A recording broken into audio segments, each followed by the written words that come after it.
अभी जो टॉपिक है वो है धारणा, ध्यान और समाधि।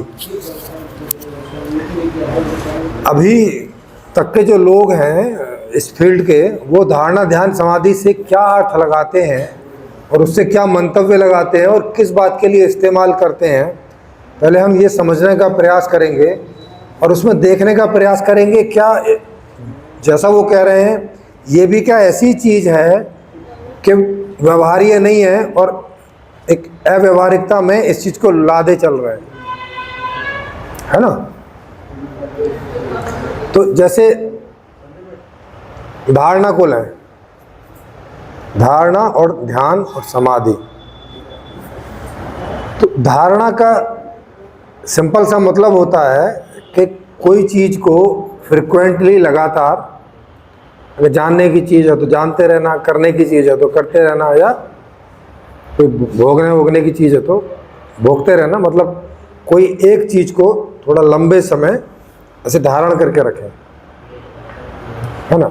जैसे उदाहरण के लिए क्रिकेटर होते हैं तो उनका गेम लगभग 8-10 घंटे का रहता है। 4 घंटा एक टीम खेलती है, 4 घंटा एक दूसरी टीम खेलती है ना। तो वो इस चीज़ को उतने 7-8 घंटे के लिए धारण करके रखते हैं। मतलब ऐसा करके नहीं बोलते कि अपनी बैटिंग ली और बोला भाई बस हो गया काम, खेल खत्म करो, क्योंकि खाली बैटिंग लेने से वो जो खेल का पूरा एक वो है वो पूरा होता नहीं।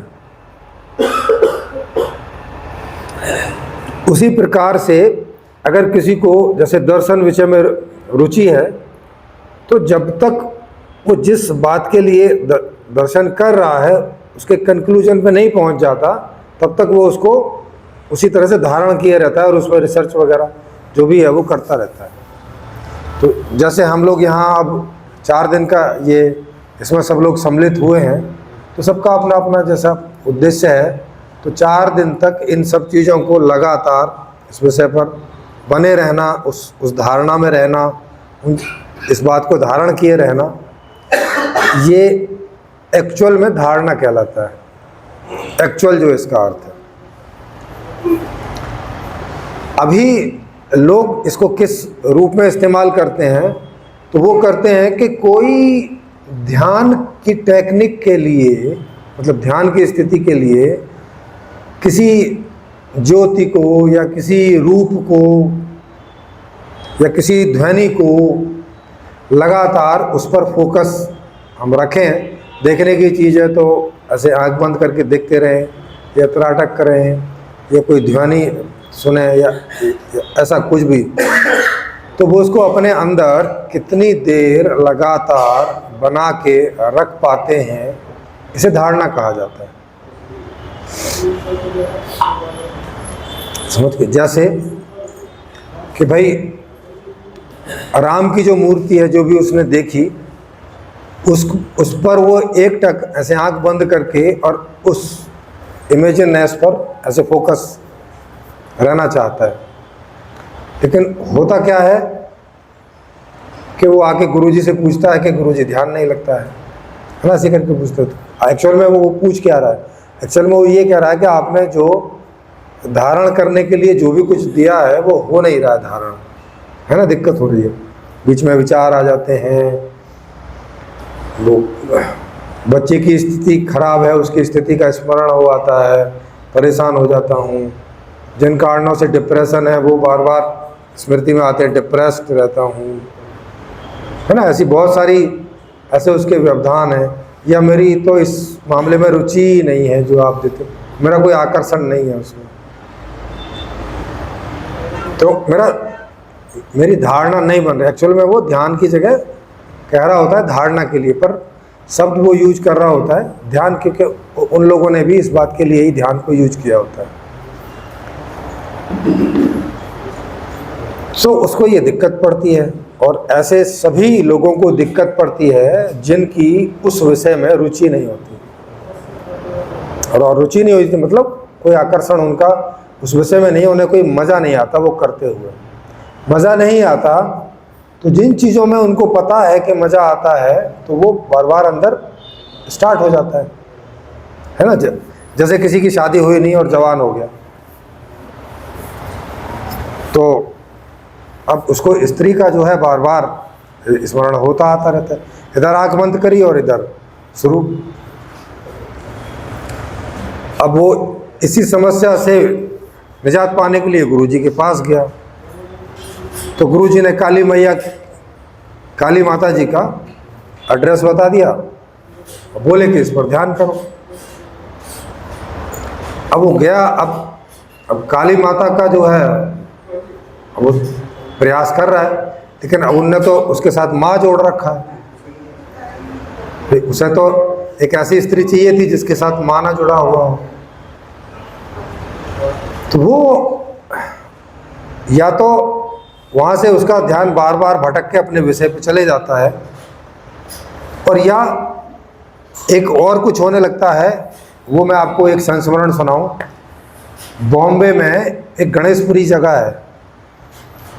है ना, बॉम्बे के पास एक गणेशपुरी जगह है। तो वहाँ एक बाबा मुक्तानंद जी हुए, अभी तो नहीं है। तो वहाँ एक नित्यानंद अवधूत थे और उनके शिष्य थे मुक्तानंद, स्वामी मुक्तानंद सरस्वती। उनकी एक किताब है, उसका नाम है चित्त शक्ति विलास, कुंडलिनी जागरण उनका मार्ग है। तो उसमें वो बताते हैं, अपना साधना पीरियड उन्होंने पूरा लिखा है उसमें। तो वो उसमें बताते हैं कि भाई एक बार क्या हुआ कि गुरुदेव के प्रसाद से मेरी कुंडलिनी जाग गई, और गुरुदेव ने उन्हें एक एकांत निवास के लिए भेज दिया, एक जगह कुटिया में। और वो वहाँ उस कुटिया में जो है चले गए और एक सेवक के साथ वहाँ रह रहे थे। अब बोले कि अब कुंडलिनी का ऐसा चक्कर है उनके हिसाब से कि अगर ये जाग जाए, मतलब गुरुदेव की कृपा से या ईश्वर की कृपा से जाग जाए, तो वो कुंडलिनी बलपूर्वक साधना करवाती है ना। मतलब आदमी के लिए अनकंट्रोलेबल रहता है, माने वो मेथड ही वैसा है। मतलब आपको अपने से कुछ नहीं करना, उसके लिए अंदर से वैसा जोर होता रहेगा, वो ऐसा होता रहेगा। आपको बस ऐसे देखते रहना है कि क्या हो रहा है, उसका अनुभव करते रहना है। तो उन्होंने अपना संस्मरण लिखते हैं, मैंने बहुत सारा है, पर मैं ये एक सेलेक्टिव आपको उठा के बता रहा हूँ। बोले कि भाई मेरी कुंडलिनी जब मूलाधार से उठ के और स्वाधिष्ठान चक्र में पहुंची। स्वाधिष्ठान चक्र होता है जहाँ हमारा लिंग रहता है, मूलाधार से थोड़ा सा ऊपर। स्वाधिष्ठान चक्र में पहुंची तो वो कहते हैं कि मेरा लिंग बहुत जोरों से खड़ा हो गया। उनका लिंग बहुत जोरों से खड़ा हो गया बिना इच्छा के, मतलब उनकी कोई अपनी इच्छा नहीं थी, कुंडलिनी उनसे ऐसा करवा रही थी। आंखें उनकी बंद हो गई और अंदर जो है देवी प्रकट हुई। हाँ, मतलब हाँ, माने पहले तो कपड़ों में ही हुई, और वो देख रहे हैं कि वो एक एक करके वस्त्र उतारती जा रही है, और इधर उतना हिसाब किताब बनता जा रहा है। अब इस बारे में वो कहते हैं कि मतलब उन्हें शर्म और गिलानी जैसी होने लगी, क्योंकि इस बात को बड़ा ही गलत माना जाता था। उनकी जो मान्यता थी उस समय कि साधना में स्त्री प्रसंग या ऐसी बातें आना पाप है, और एक अच्छे साधक को ऐसी स्थिति नहीं होनी चाहिए, ये शर्मनाक स्थिति है। और इसमें जैसे योगी पदच्युत हो जाते हैं, योग भ्रष्ट हो जाते हैं, ऐसी स्थिति बन जाती तो आदमी दुखी हो जाता है। यार सारा काम तो इसमें सफल होने के लिए कर रहे हैं और ये क्या स्टार्ट हो गया। तो मतलब उनको इसकी पूरी जानकारी नहीं होने के कारण ऐसा वो बताते हैं कि मुझे इसकी पूरी जानकारी नहीं थी और मैं बहुत परेशान हो गया। ऐसा होता आँख में खोल लेता और बैठ जाता और परेशान हो जाता। ऐसा उन्हें 1 दिन 2 दिन 3 दिन ऐसा करके होने लगा। तो वो परेशान हो गए और उनको समझ नहीं आ रहा था कि क्या करें। तो वहाँ से कुछ ही दूरी पर कोई एक और दूसरे बाबा रहते थे, उसका नाम कुछ पता नहीं, ऐसा ही करके कुछ है। तो उन्होंने अपनी ये समस्या उन बाबा को जाके बताई कि भाई ऐसे ऐसे हो रहा है, अब क्या किया जाए। तो उन्होंने उनको एक उपाय बताया, बोले ऐसा करो कि उसमें माँ की भावना करो कि अब जब ध्यान करने बैठो और स्त्री ध्यान में आए तो अब वहाँ माँ की भावना करना कि वो आपकी माँ है, जगत जननी माँ है, ऐसा करके जो है। हमने सोचा चलो ठीक है भाई। तो वो बताते हैं कि वो गए और उन्होंने जो है वो माँ की भावना करनी शुरू की। तो फिर उस स्त्री का स्वरूप माँ जैसा स्वरूप बनने लगा, वैसे कपड़े और ऐसा सब होने लगा। मतलब स्त्री रूपा काम रूपा से वो माँ रूपा में बदलने लगी और माँ रूपा में बदलने लगी। तो फिर जो है उनकी ये समस्या हल हो गई। तो ये मैं क्यों बता रहा हूँ इस बात को कि होता क्या है कि धारणा जो है कुछ बताई जाती है, तो इस तरह की कोई भी बात होती है आदमी का जिसमें आकर्षण होता है, तो उसे वो चीज़ें उठने लगती हैं। तो अब या तो ज़बरदस्ती उस धारणा को अपने अंदर ग्रहण करो, नहीं तो स्वाभाविक रूप से वो होने लगती है जो वास्तविकता आपकी है। माने स्त्री की इच्छा है तो स्त्री जैसा कुछ भी ऐसा प्रसंग होगा तो आपके अंदर वैसे भाव वैसा सब होने लगेगा। जैसा कि हम सुबह बोल ही रहे थे कि किसके प्रति शत्रु भाव या प्रेम भाव या काम भाव या जैसे कैसे होता है, तो उसको देख के हमें जो परसेप्शन होता है वो वैसे हमारी आंतरिक स्थिति बनती बदलती है। तो धारणा इस तरह की अभी तक लोगों को कराई जाती है। अच्छा, किस उद्देश्य में कराई जाती है कि या तो वो अपने अंदर आत्म स्थित हो जाए, अगर आत्मज्ञान की साधना वाले हैं, या परमात्मा में विलीन हो जाए। ऐसा सोचते हैं कि भाई परमात्मा प्राप्ति ही एक उपाय है ना। और या सोचते हैं कि भाई केवल्य की स्थिति प्राप्त हो जाए या मोक्ष की स्थिति प्राप्त हो जाए। इस भाव से, इस उद्देश्य से ये सारी प्रक्रियाओं को, धारणा की, ध्यान की, समाधि की या कोई सिद्धि मिल जाए, इस तरह के उद्देश्य के साथ में इनको अभी किया जाता है, लोग करते हैं। अगर आप वहाँ जाएंगे तो या किन्हीं को ज्ञान की प्राप्ति के उद्देश्य से करते हैं कि ऐसा करने से मुझे आत्मज्ञान हो जाएगा या परमात्मा का ज्ञान हो जाएगा, ऐसे ऐसे उद्देश्य से करते हैं। और इस तरह के किसी विधि का उपयोग वो करने का प्रयास करते हैं, है ना। तो इसको वो बोलते हैं कि ये हो गई धारणा के किसी एक वस्तु में अथवा एक विषय में थोड़ी देर तक बने रहना धारणा कहलाता है। माने बीच में टूटे ना, एकता अंतर टूटे ना। ठीक, हम लोग जो बोल रहे हैं कि भाई चूंकि मोक्ष और इत्यादि इसका ये उद्देश्य होता ही नहीं है। वास्तव में उद्देश्य होता है सुखी होना, और सुखी होने का मतलब है कि आपकी इच्छित वस्तु की प्राप्ति। तो आपकी धारणा तो उसमें स्वाभाविक रूप से बनी रहती है, उस वस्तु में बनी रहती है कि नहीं। जैसे आपको एक बढ़िया सा कैमरे वाला और बहुत सारी फैसिलिटीज वाला एक मोबाइल चाहिए, वो पैसे का इंतजाम है नहीं, तो जब तक पैसे का इंतजाम नहीं हो जाए मोबाइल उसके अंदर घूमता रहता है कि नहीं, है ना। इवन वो इंटरनेट पर जाके बार बार देखेगा इसकी क्या स्पेसिफिकेशन है, इसमें कितने एमपी का कैमरा है, कितनी रैम है, कितने, मतलब जो भी एक बार बार ऐसे वो करता है। और ऐसी बार बार इच्छा उसकी होती है कि काश कहीं से ऐसा हो जाए और मैं जाके खरीद लाऊं। जैसे अभी मैं अपना उदाहरण दूं,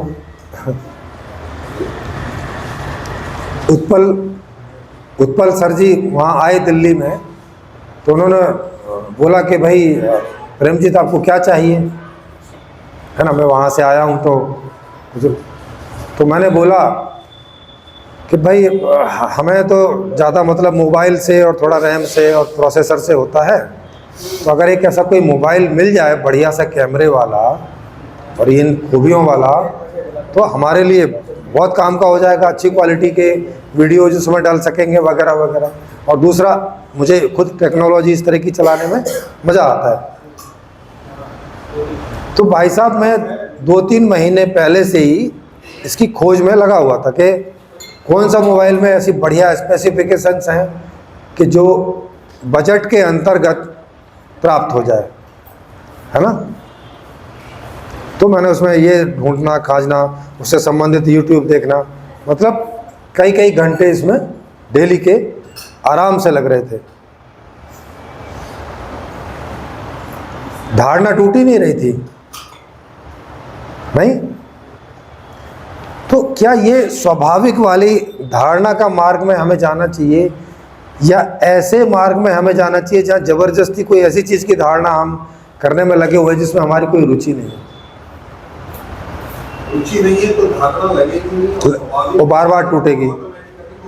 हाँ, और वो क्योंकि मेहनत करेगा टुकड़ों में और उससे बात बनेगी नहीं तो डिप्रेशन में जाएगा। वो बार बार गुरुजी के पास जाएगा और बोलेगा कि मन नहीं लगता है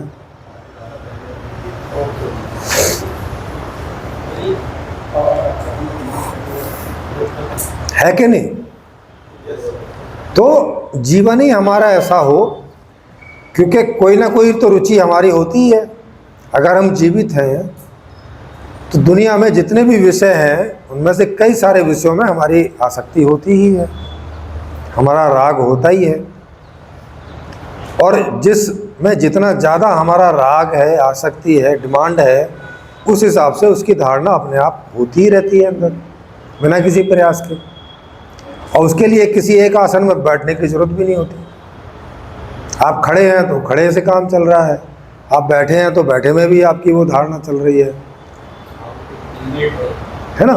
जैसे अभी मान लिया कि मेरा इंटरेस्ट दर्शन की खोज करने में और उसकी चर्चा करने में है, तो भाई ये खड़े होके भी हो सकता है, ये बैठ के भी हो सकता है, ये लेट के भी हो सकता है, ये बैठने के भी उखड़ू सा ऐसा पैर फैला के पैर, मतलब कोई भी अवस्था में हो सकता है कि नहीं।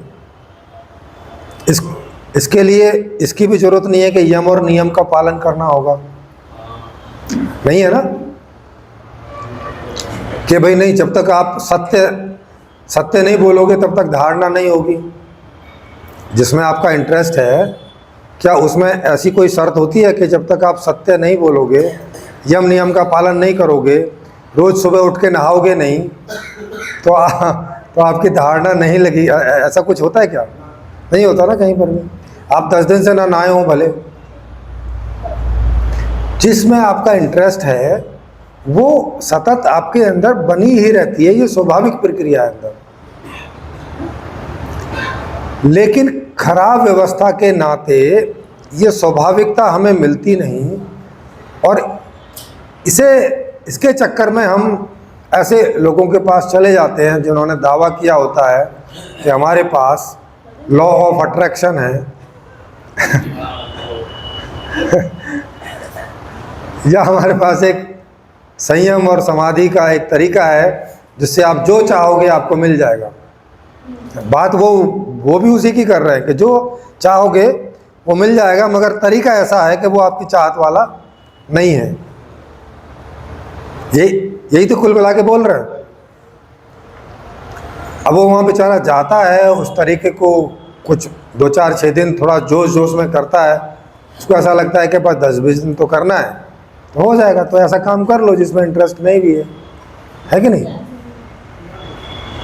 अब वो देखता है कि 10-20 दिन में तो खीर तो छोड़ो, चावल ढंग से पका तक नहीं है मतलब कुछ भी नहीं हुआ है।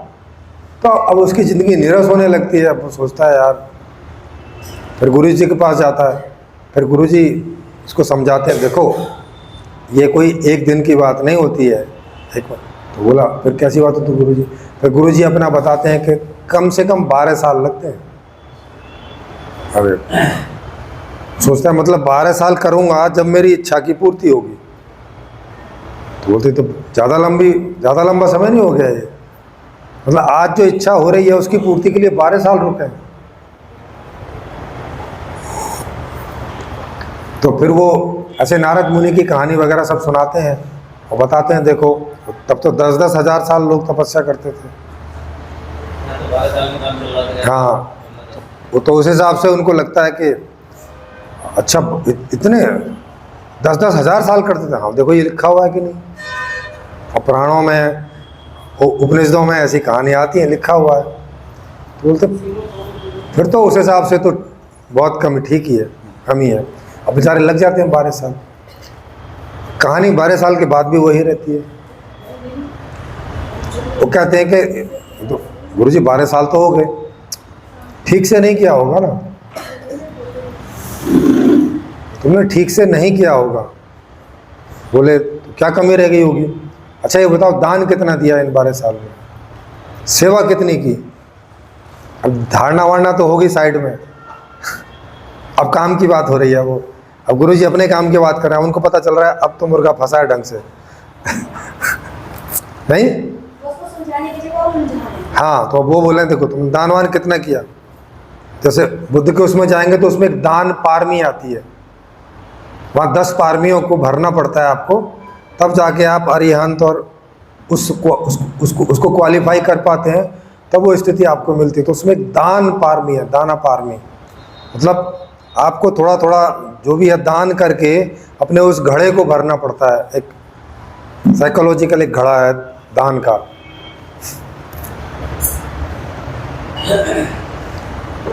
तो दुनिया का ऐसा कोई धर्म नहीं है और नास्तिक आस्तिक को जिसमें दान की महिमा ना हो, वो सब में मिलेगी आपको। तो अब वो बताता है कि देखो आपको सेवा भी करनी है शरीर से आके और दान भी देना है, कम से कम 10% तो सोच के ही चलो। इससे ज़्यादा करोगे तो जल्दी भरेगी, तो आपको जल्दी सिद्धि प्राप्ति होगी। वो सोचता है यार 12 साल तो मैं खर्च कर ही चुका हूँ, अब पीछे तो कदम ऐसे आसानी से हटेगा नहीं, इतना इन्वेस्टमेंट हो चुका है ना। शेयर मार्केट में अगर कोई 1 लाख रुपए खो दे तो उसे ऐसा लगता है कि निकालना तो इसी से ही है, तो वो और 1 लाख लगाता है, फिर और उसका चला जाता है। अब बोलता है 2 लाख भी यहीं से निकाल लें। वो कई बार ऐसे करते करते वो निकल लेता है, मगर वहाँ से कुछ निकलता नहीं हाँ, वो खुद निकल लेता है और पैसे वहाँ से निकलते नहीं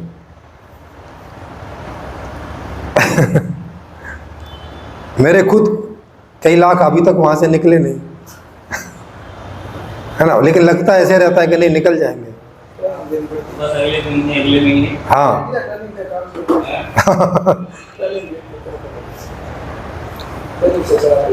तो अब दान शुरू करता है, वो कहता फिर नए शुरू से फिर नए जोश से काम करता है। बोलता है अच्छा ये कितने साल में हो जाएगा? बोले देख लो यहाँ तो हर काम 12 साल से नीचे तो है नहीं, वो तो मिनिमम टाइम है। अच्छा अब वो मिनिमम पे आ जाता है, बोलता है ये तो मिनिमम है, इसके नीचे तो सोचो ही मत। भाई ऐसे 1-2 बार होता है, उसकी तो उम्र हो जाती है। गुरुजी की भी उम्र हो जाती है, उसकी जगह नए गुरुजी आ जाते हैं, फिर नए आदमी आते हैं और उनके साथ सब ये नया हिसाब किताब चलता है, ऐसे ही चलता रहता है। तो अब तो धारणा का मतलब समझ गए कि रुचि से अलग हटके जब हम किसी धारणा की बात में जाते हैं वो कभी सफल नहीं होती है, हो भी नहीं सकती। क्यों नहीं हो सकती? क्योंकि उसमें हमारी रुचि है नहीं, तो वो संभव नहीं है। ये बात जिनको समझ में आ जाती है तो वो ऐसी वाली धारणा में नहीं जाते जो ऐसे आर्टिफिशियल बनाई जाती है कि देवी की धारणा कर लो, माँ की धारणा कर लो, पिताजी की कर लो, या देवता की कर लो, या ईश्वर की कर लो, या किसी ध्वनि की कर, है ना। ये बात आ रही है ना समझ में? और इसीलिए ध्यान वाले लोग सफल नहीं होते, उसका एकमात्र कारण यही है कि जिस तरह से वो कर रहे हैं वो उसमें उनकी कोई रुचि वगैरह है नहीं, और इसकी ज़रूरत भी नहीं है, क्योंकि धारणा की ज़रूरत केवल इस बात के लिए रहती है कि कोई जो विषय है वो थोड़ा लंबे समय आपके अंदर बनता है, तभी उसमें से कोई सुख मिलता है पर्टिकुलर, नहीं तो मिलेगा नहीं। अब गाड़ी पहुंचती है ध्यान पर कि जैसे तैसे किसी ने जैसे तैसे करके कुछ खींच खांच के बड़ा रो पीट के बड़ा दानवान कुछ करके कुछ किया। तो अब ध्यान का मतलब रहता है कि वो जिस धारणा की बात हो रही थी उसकी अवधि काफ़ी लंबी हो जाए, है ना। अभी तो एक धारणा का स्टेब्लिशमेंट हुआ, अब उस पर एक पर्टिकुलर टाइम तक 3 घंटे 4 घंटे, कहीं कहीं लिखा हुआ है कितना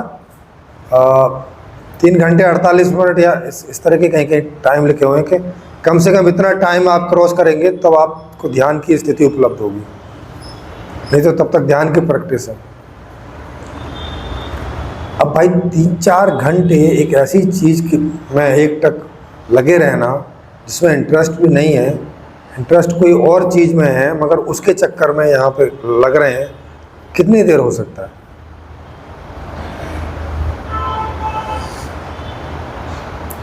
तो नहीं होता। तो ये और भी टफ पड़ जाता है, माने कोई धारणा को क्रॉस जैसे तैसे करके आ भी गया तो वो ये उसको कभी क्रॉस नहीं होता, मतलब वो समाधि में कभी नहीं पहुंचता आजकल की जो समाधि में। लेकिन एक्चुअल में हम देखें तो समाधि है क्या चीज़, इसको अगर शब्द से देखें तो ये सम धन आदि है ना, ये 2 शब्दों के मेल से बनी है।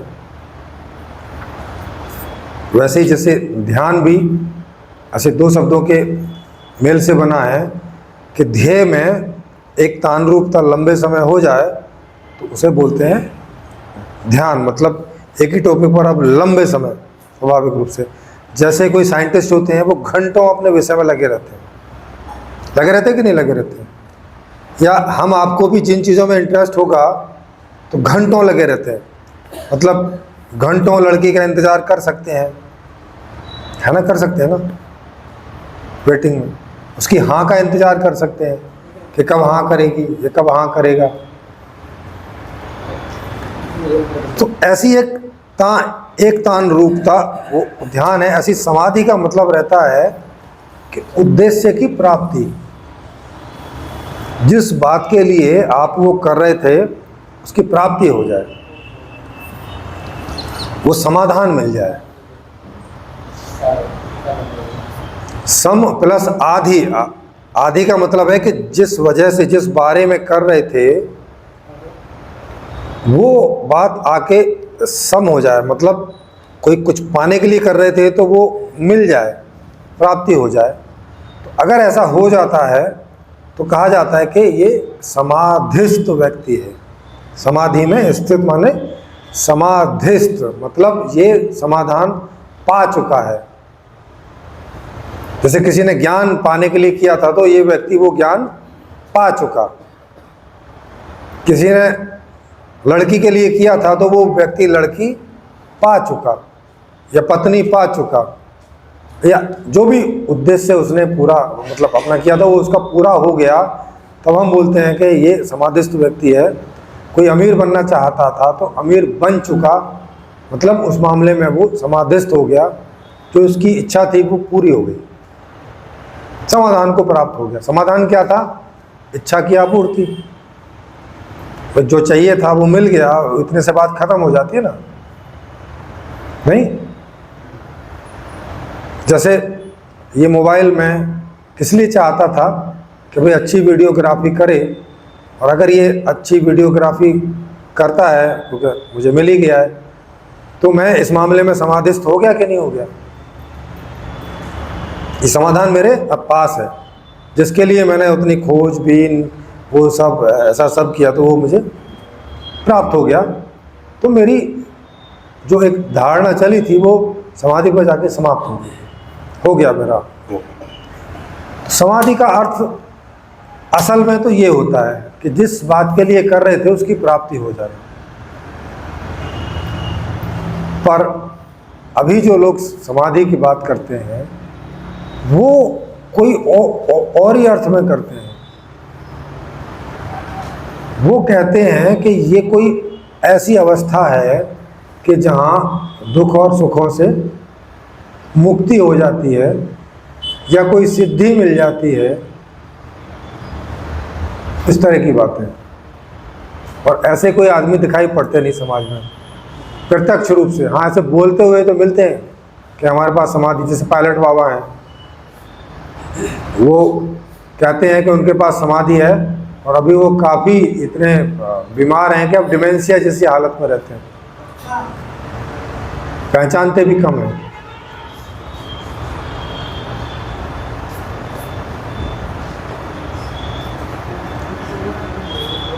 तो समाधिस्थ लोगों का जीते जी ऐसा हाल है। मतलब जिसका दावा है वही नहीं है। कोई और बता रहा है? नहीं बता वही रहे। ये जो मध्य दर्शन वाले ए नागा जी हैं, वो तो जिंदा ही नहीं है, वो तो चले गए। जिंदा नहीं है, लेकिन क्या उन्होंने दावा किया इस बात का? दावा किया उन्होंने कि वो समाधि, यही वाली समाधि जो पतंजलि योग वाली है, यही वाली समाधि को प्राप्त हो चुके थे। अब उनके बाद में एक भी आदमी ने दावा नहीं किया। जो उनके साथ लंबे समय रहे, उनके बताए हुए रास्ते पर चले, उनमें से अभी किसी भी आदमी ने ये दावा नहीं किया है। अच्छा, ऐसा ये लगभग सभी संप्रदायों में ऐसा देखा जाता है कि जो व्यक्ति होता है उसके बाद ये दूसरे व्यक्ति कोई आता ही नहीं है। हाँ, कोई आता ही नहीं है। इसका मतलब ये है कि पहला व्यक्ति के पास भी थी, इसमें संदेह हो जाता है। भाई अगर कोई सच में टीचर होगा और उसने 100, 200, 500 बच्चे पढ़ाए होंगे, उसमें से एक व्यक्ति तो कम से कम टीचर तो निकलेगा ना, उसकी जगह तो लेगा ना कम से कम। और अगर ऐसा नहीं होता है तो वो टीचर भी नहीं है। हाँ, तो अगर ऐसा नहीं होता है तो इसका मतलब है कि वो खुद भी टीचर भी है, इसमें संदेह खड़ा हो जाता है। क्योंकि भाई कार्य से तो पता चलेगा ना कि वहाँ क्या था। परिणाम जो आ रहे हैं उसी से पता लगेगा उनमें क्या उद्देश्य रहा होगा। हाँ, अगर पेड़ पे आम लगे तभी हम कह सकते हैं ना कि जो हमने बीज लगाया था वो आम का था। लेकिन सर कई बार ऐसा हो जाता है, जैसे आप वो ले लो, वो दे देना। हाँ, ये क्लिप।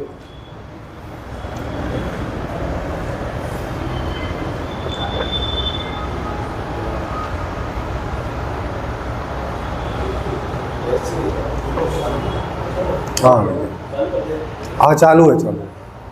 कई बार ऐसा आपने बताया कि हमारी लाइफ सभी डिफरेंट हो। एक आदमी सही में हो सकता है वो समाधिस्थ हो, उसकी अपनी रुचि होगी और उसमें वो जो है उसको अचीव करेगा। उसके आसपास जितने लोग इकट्ठे हुए वो किसी दूसरे कारणों से इकट्ठे हुए, उनकी रुचि थी नहीं, लेकिन फिर भी मजबूरी में आना पड़ा। तो इकट्ठे तो उसी ने किए ना।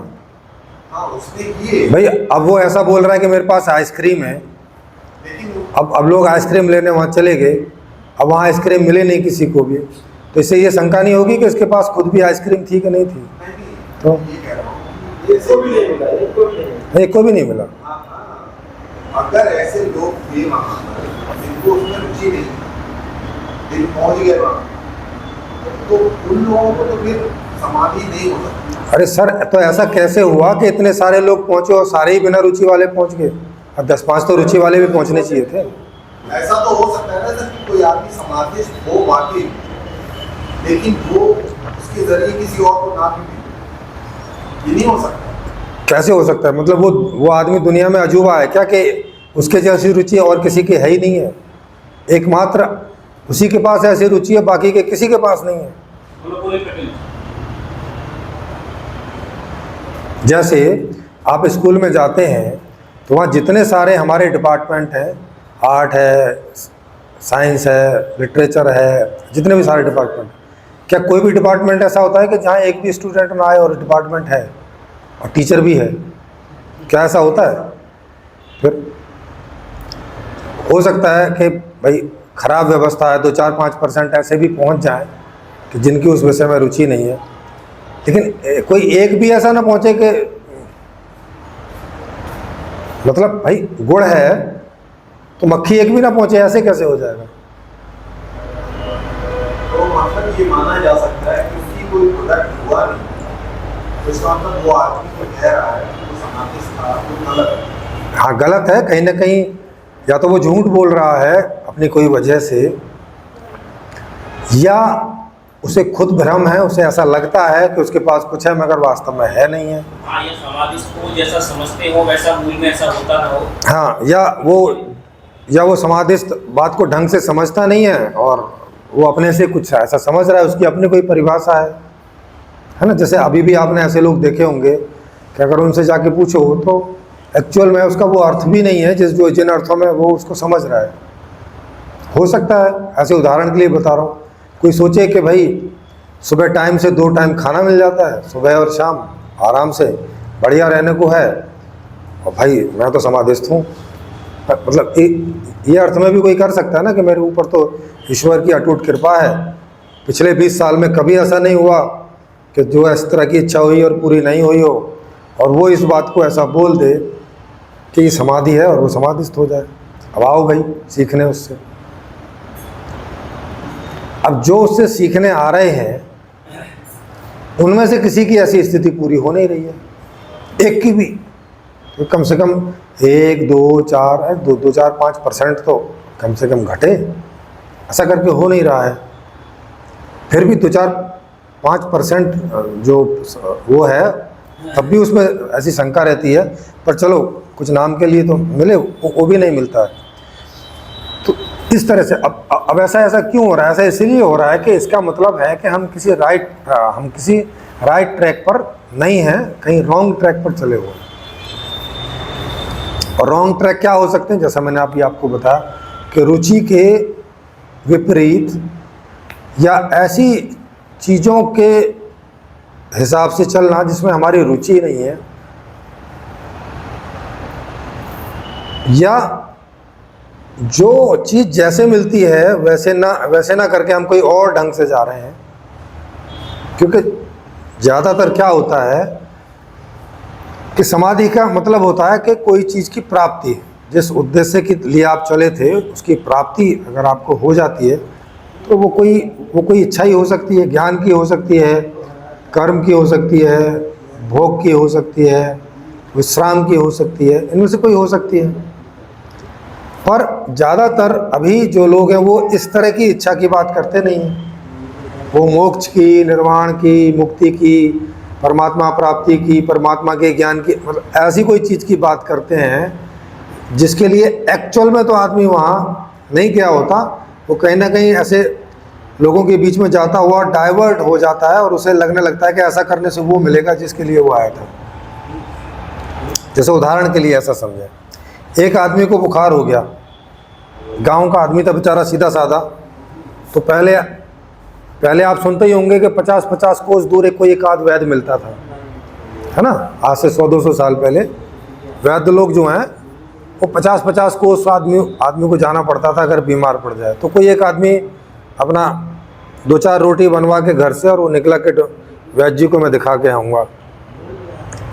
अब वो 10-5 किलोमीटर ही गया था कि उसको एक साधु जो है ऐसा दिखाई पड़ा, वो पेड़ के नीचे कहीं बैठा हुआ था, दिखाई पड़ा। उसने सोचा यार 10-15 किलोमीटर चल लिए, थोड़ी थकान हो गई है तो साधु के पास बैठ लेते हैं और जो रोटी है एक आध रोटी भी खा लेते हैं।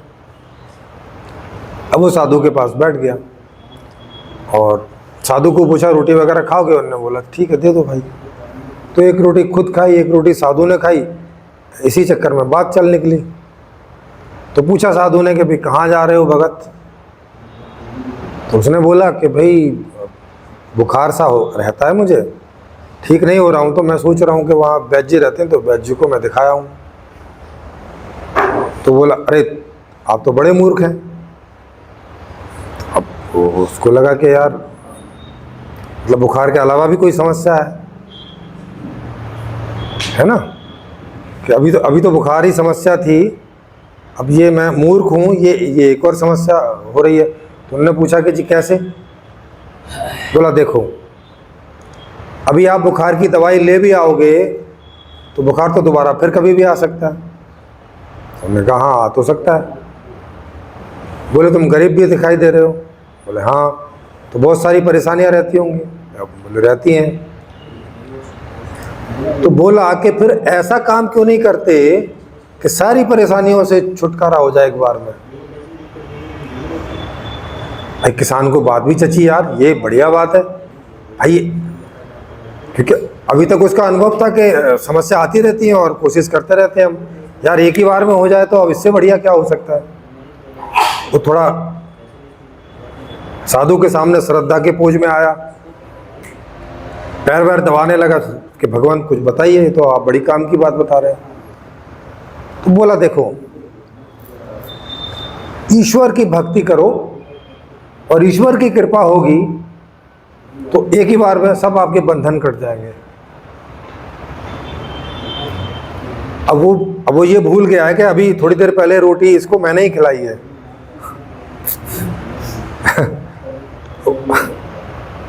वो ये भी भूल गया है कि इसको रोटी भी हम ही लोग खिलाते हैं, इसके पास रोटी भी नहीं है। पर वो ऐसे सोचता है क्योंकि उसके प्रति श्रद्धा है, तो ये बात उसके दिमाग में आती नहीं। अब वो प्लान बदल देता है क्योंकि वैद्य जी के पास जाने का तो अब कोई मतलब बचा नहीं। वो बोलता है भगवान क्या करें? तो बोलता है पहले तो चेले बन जाओ, मतलब घर त्याग दो, सन्यासी हो जाओ। तो बोले सर हो गए? नहीं, एक आध बार घर पूछा हो जी, पूछने की जरूरत ही नहीं है। कल करे सो आज कर, आज करे सो अब, पल में पर ले होएगी, फिर बहुरी करेगा कब। साधु को भी लगा कि इतनी जल्दी में है तो ठीक है आ जाओ भाई। तो उसको मूड दिया, अब साधु बना लिया। अब बोले कि ऐसे ध्यान धारणा समाधि ऐसे करो। तो वो भी बेचारा लग गया। अब 2-4 साल हो गए, कुछ नहीं हुआ। उन्होंने पूछा गुरुजी आप कब से कर रहे हो? बोले कि भाई मुझे तो 30-40 साल हो गए करते हुए। हमने सोचा ये तो बहुत लंबा मामला है। बोले अच्छा आपके भी गुरुजी होंगे? हाँ। बोले अभी तो नहीं है, पहले थे, अभी तो वो चल बसे।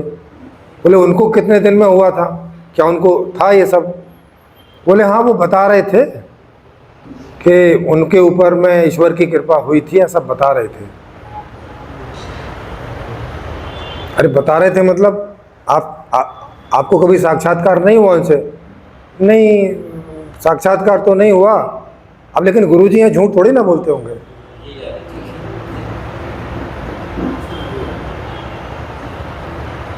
मतलब ये एक ऐसे करके चलती है। माने दादा गुरु के पास भी कुछ नहीं था, गुरुजी के पास भी कुछ नहीं था, इसके पास भी कुछ नहीं है, और दादा गुरु भी हो गए और उसके शिष्य भी हो गए और फिर वो भी गुरु हो गए और फिर उनके शिष्य हो गए और वो भी गुरु हो गए, और वो परंपरा चल रही है।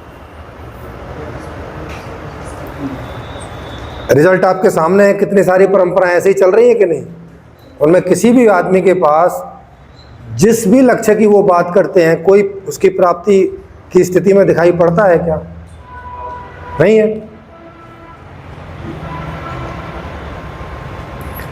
तो उसको जचवाने को भी बोलो तो वो सामने आता नहीं। श्याम मानव ने धीरेन्द्र शास्त्री को बोला कि भाई साहब आप यहाँ जो आप कह रहे हो उसको प्रूव कर दो, तो हम लोग 30 लाख रुपए आपको इनाम में देंगे। सर 30 लाख रुपए इनाम में देंगे? तो धीरेन्द्र ब्रह्मचारी उनको क्या बोलते? धीरेन्द्र शास्त्री बोले मुझे पैसे वैसे की कोई ज़रूरत नहीं है। अच्छा यहाँ आके फिर बोलते कि हॉस्पिटल बनाना है, लोगों से बोलते हैं पैसे दो। ये विरोधाभास उनके अंदर देख रहे हैं।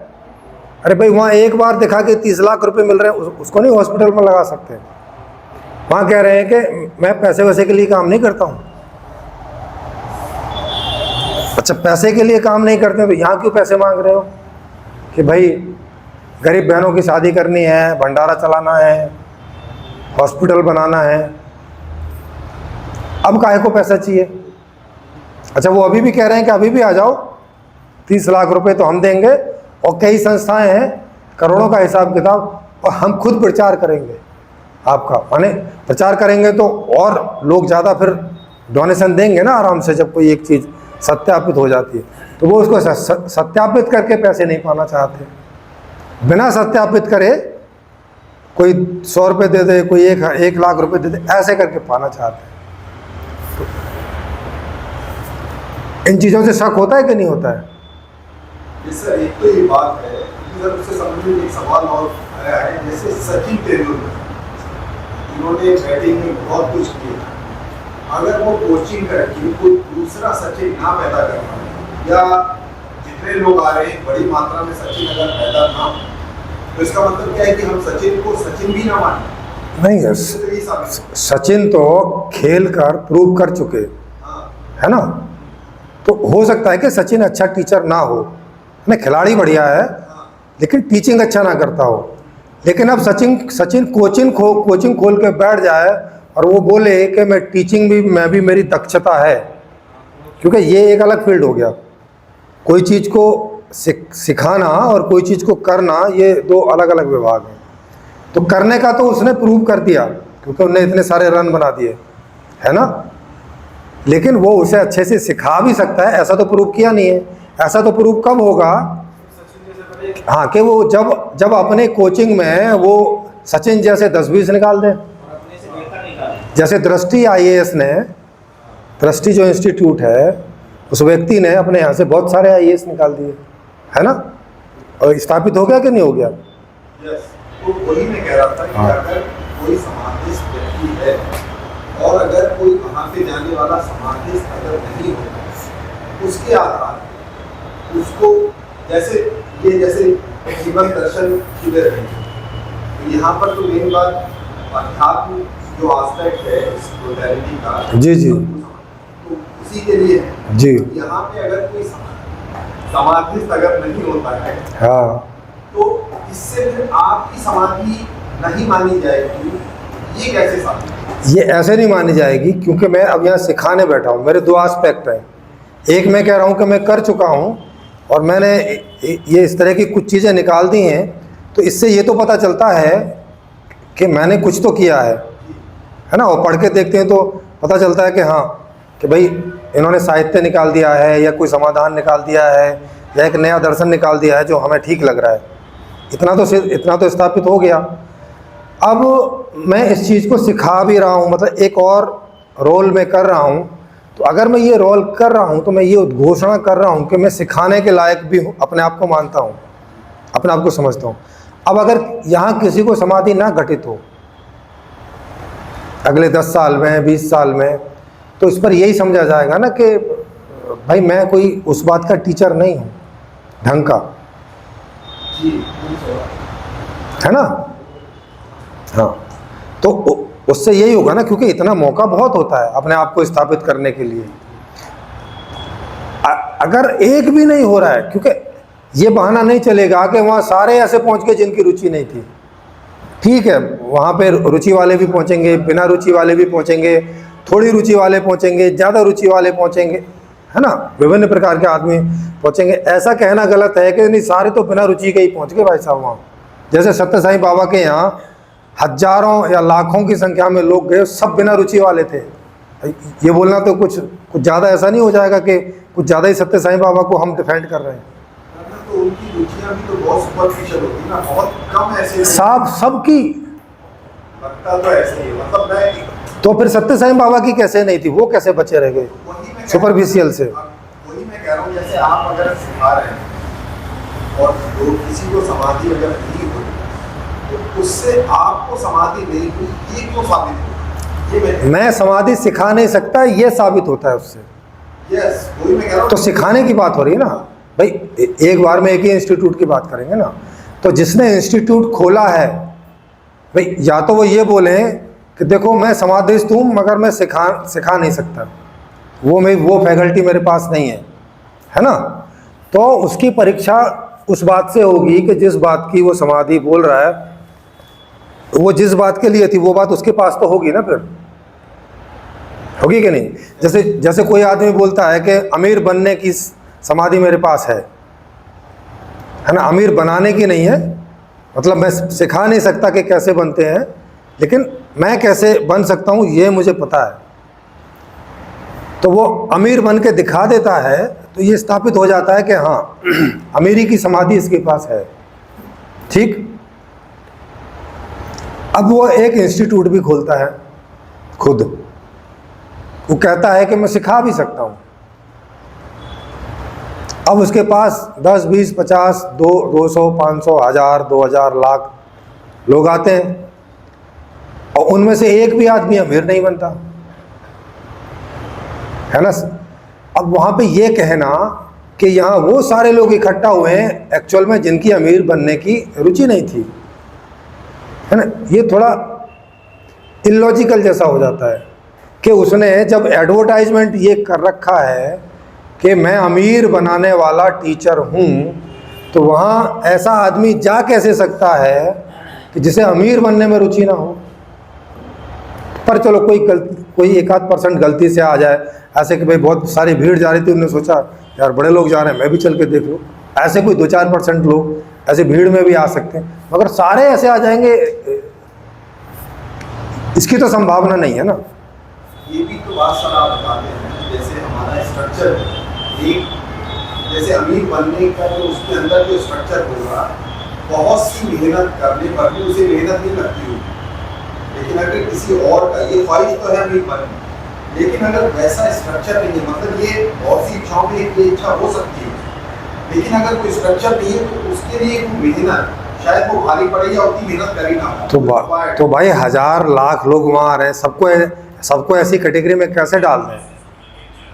तो अगर वो साबित नहीं, अगर कोई अमीर नहीं बनता तो उससे उसकी वो अमीर नहीं है तो साबित नहीं होता ना। नहीं, ये अमीर नहीं है ये साबित नहीं होता, लेकिन वो अमीरी सिखानी नहीं जानता ये साबित हो जाता है। जी वही है। हाँ, उसकी अमीरी तो वो अमीर है उस बात से सिद्ध होता है, वो सिखाए भी ना किसी को, खुद अमीर है तो ये सिद्ध हो के आके अमीरी की सिद्धि इसके पास है। ये दो अलग अलग चीज समझ रहे हो ना। लेकिन सर अमीरी जो है वो एक बहुत ही ऑब्जेक्टिव चीज है। अरे सर ये तो उदाहरण है। लेकिन समाज में एकदम ही सब्जेक्टिव। अरे सर एक आदमी की अमीरी भी तो ऑब्जेक्टिव ही है। हाँ ऑब्जेक्टिव है ना। नहीं मतलब ये भी सब्जेक्टिव ही है ना। कौन सी? एक आदमी को अमीर होना है और वो उसके पास अमीर होने का फन है, उसके लिए तो ये तो सब्जेक्टिव ही है ना, क्योंकि एक आदमी की बात हो रही है। कर सकता है ना उसकी धन दौलत शान शौकत से ये वो साबित कर सकता है। हाँ ऐसे। साबित नहीं कर सकता। अरे सर समाधिस्थ में भी तो किसी बात के लिए समाधि थी ना। हाँ? समाधि किसी बात के लिए थी ना। मतलब ये समाधि हाँ, कोई भी समाधि किसी बात के लिए ही होती है। क्या कोई ऐसी समाधि है जिसकी कोई प्राप्ति नहीं है? तो उस सेंस में जो मैं तो इसी सेंस में समझ रहा हूँ कि समाधि जो एकदम ही सब्जेक्टिव चीज है। अरे सर सब्जेक्टिव है, लेकिन क्या उसको आप जांच परख नहीं कर सकते? ऐसी कोई चीज है क्या ये? हाँ अंदाजा कर सकता है सामने वाले, जैसा अगर कोई कहता है कि मैं समाधिस्थ हूँ मतलब स्पिरिचुअल सेंस, तो उसकी बात भाई वो ये बताएगा ना, जैसे वो कहता है कि मैंने ईश्वर की प्राप्ति कर ली, तो अब ये वही बताएगा ना कि ईश्वर की प्राप्ति का मतलब क्या होता है। तो जैसे उदाहरण के लिए उसने बताया कि ईश्वर की प्राप्ति का मतलब ये होता है कि मुझे कोई भी समस्या आएगी तो मुझे समाधान तुरंत हो जाता है, ऐसे उसने एक लक्षण बताया। अब आप वहाँ जाते हैं और देखते हैं कि इसको 10 दिन से कैंसर है, कैंसर ठीक नहीं हो रहा है, तो आपको ये सवाल नहीं खड़ा होगा कि आप तो कह रहे थे कि उसकी समस्या का तुरंत समाधान होगा और 10 दिन से कैंसर ठीक नहीं हो रहा है, तो आपको ये सवाल नहीं उठेगा? आप फिर भी बोलोगे कि नहीं समाधि तो हो सकती है। नहीं, अरे समाधि हो सकती है तो मेरे लिए चाहे कोई आदमी गलत बोले या सही हो। अरे सर उसको जांचने की बात है ना। जैसे उदाहरण के लिए मैं कहूँ कि मैं एक समाधिस्थ व्यक्ति हूँ, तो इतना सुन के तो आप चले नहीं जाओगे ना। आप मुझसे पूछोगे ना कि समाधिस्थ तो मतलब थोड़ा बताओ, जैसे हम कैसे समझें। तो मैंने बताया कि भाई मुझे शरीर संबंधी समाधि है और मुझे कभी कोई रोग नहीं हो सकता, और होगा भी तो विदिन 1 दिन या 2 दिन वो ठीक हो जाएगा, है ना। मैंने ये आपको एक हिंट दिया कि ये बात मेरी समाधि के अंतर्गत आती है। मेरी समाधि मतलब ये, अब अब आप जांचेंगे तो इसी आधार पे जांचेंगे ना मुझे। तो अब आप बोले कि सर एक काम करिए, डॉक्टर के यहाँ चलते हैं और आपका वहाँ पे चेकअप करवाते हैं। तो आप डॉक्टर के पास उसको ले गए, वो राजी भी हो जाएगा, क्योंकि भाई उसको क्या छुपाना है, उसे तो ये बात स्थापित ही करनी है। स्थापित करेगा तभी ना उसके पास ज़्यादा लोग आएंगे और उसकी सेवा लेंगे।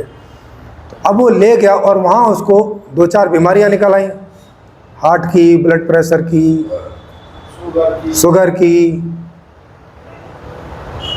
फिर भी आप बोलेंगे कि ये समाधिस्थ व्यक्ति है। नहीं, उसके दावे के आधार पे तो ये झूठ साबित हो गया ना। हाँ, वही बता रहा ये तो हूँ। देखा जा सकता है ना।